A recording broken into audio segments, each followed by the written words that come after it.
Olá, pessoal! Na nossa aula de hoje, nós vamos estar estudando sobre a introdução ao pensamento moderno. Desta forma, vamos então refletir a respeito dessa temática aqui abordada.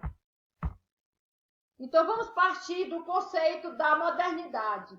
O moderno é tudo aquilo que rompe com a tradição, que inova, traz um sentido positivo de transformação, de mudanças, do progresso. Então, tudo aquilo que tem esse objetivo de inovar, de transformar, de mudar, visa, então, quebrar com a tradição. Então, foi embasado nesses princípios que surge, então, o conceito de modernidade.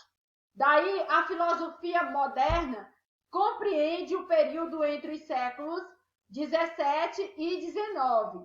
Então, a Idade Moderna tem um início estabelecido em 29 de maio de 1453, com a tomada de Constantinopla pelos turcos otomanos, e o término com a Revolução Francesa em 14 de julho de 1789. Assim sendo, a Idade Moderna e filosofia moderna, logicamente, tem alguns acontecimentos importantes e que merecem serem destacados aqui. Então, dentre os principais acontecimentos da Idade Moderna, podemos citar as grandes navegações. Então, as grandes navegações foi a era dos descobrimentos. É a designação dada ao período da história que decorreu entre o século XV e início do século XVII, durante o qual, inicialmente, portugueses, depois espanhóis e, posteriormente, alguns países europeus exploraram intensamente o globo terrestre em busca de novas rotas de comércio.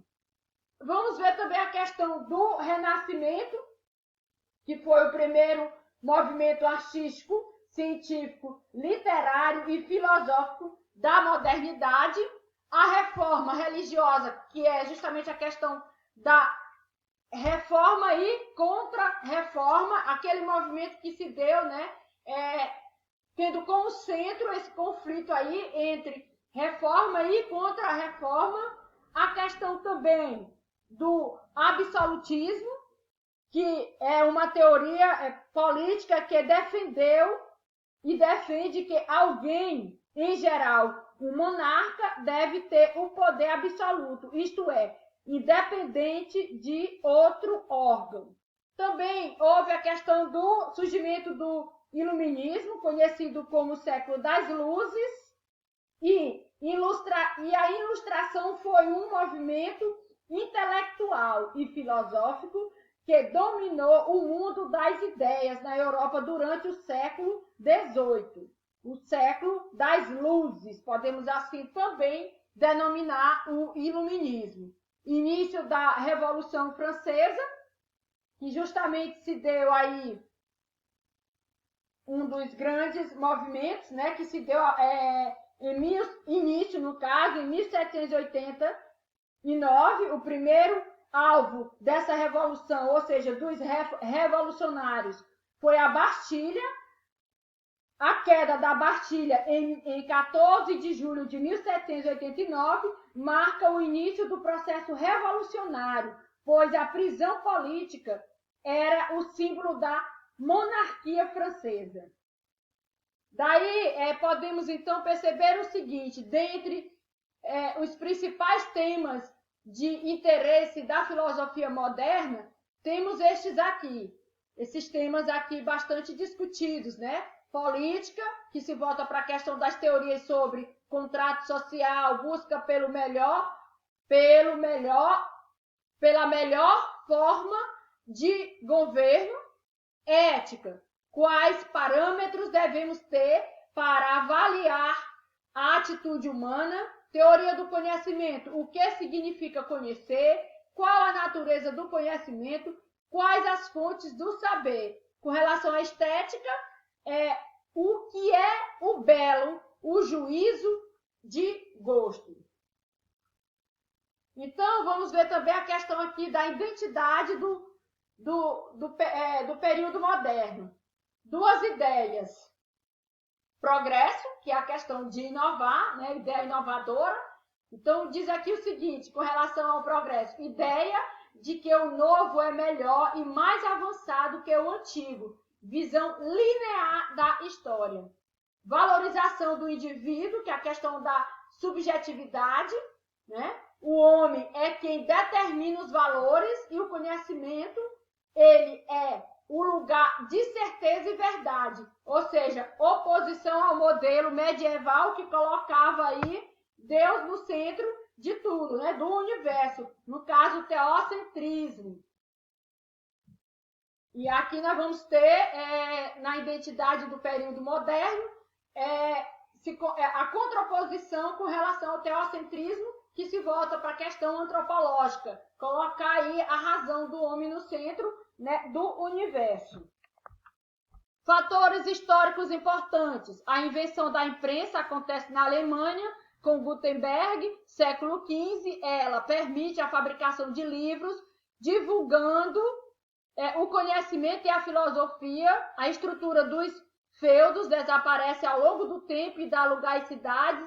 O feudalismo dá lugar ao capitalismo, onde as pessoas passam a trabalhar por um salário. Surge a burguesia, classe social que determinará novos valores nas artes, por exemplo.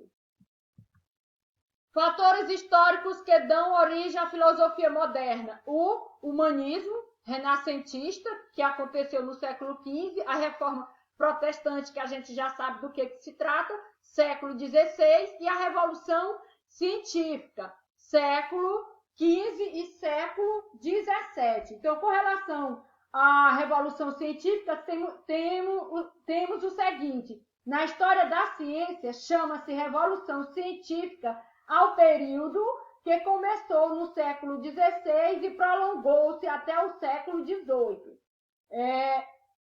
Começou na era renascentista, situando-se na sequência deste espírito crítico. Ela se baseia na questão do espírito crítico, embora que esses séculos 15 a 17 são os séculos colocados aqui, né, como predominância da Revolução Científica, ela surge ainda no século XVI e se expande até o século, no caso, 18.